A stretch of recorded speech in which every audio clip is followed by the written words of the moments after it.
But, in terms of, why is it that people from different faith traditions have differing religious experiences, or how could all these different faith perspectives have religious experiences? And I'll point out that there could very well be some religious experiences that people have in certain faith traditions that actually very well could be induced by hallucinogens or entering into some kind of hypnotic state. And they would interpret that as a religious experience. But in fact, we could actually go in and demonstrate that this is probably some kind of physiological phenomena. Also, I think that there is pressure within faith traditions to have religious experience. I actually am comfortable around people that are Pentecostals and charismatics. I lean in that direction myself when it comes to the praxis of my faith.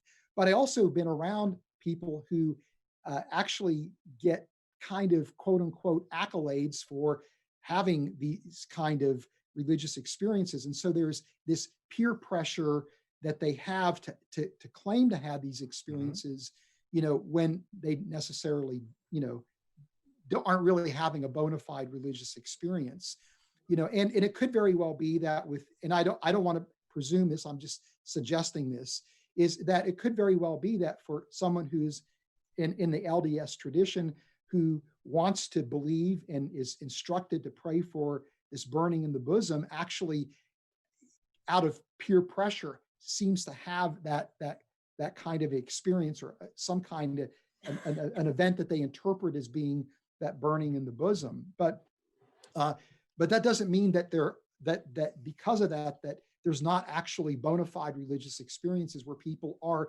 actually experiencing God. And another possibility too is that people are actually experiencing God, but because they live in a particular cultural context, or they're familiar with a particular faith tradition, that the way they describe that experience is within that faith tradition, or within the language of that faith tradition. Because, and this is a whole nother topic for probably another show. But, I actually believe that when a Muslim prays to God, they actually are praying to God. Now the way they interpret that is within their Islamic theology, but I believe they actually are praying to God, right? If there's a one true singular God and somebody is praying to God, then that's who they're praying to. They may not, they may pray in different ways, theologically speaking, and they may interpret what's going on differently in theological terms. But so just because, again, people of different faith traditions are having that experience doesn't necessarily mean that that's reason to dismiss that as being a bona fide experience of God. It could just be, again, how they choose to describe it using the limited experience and language that they have available to them. So your basically analogy would be they're all dialing different phone numbers, but getting the same person answering.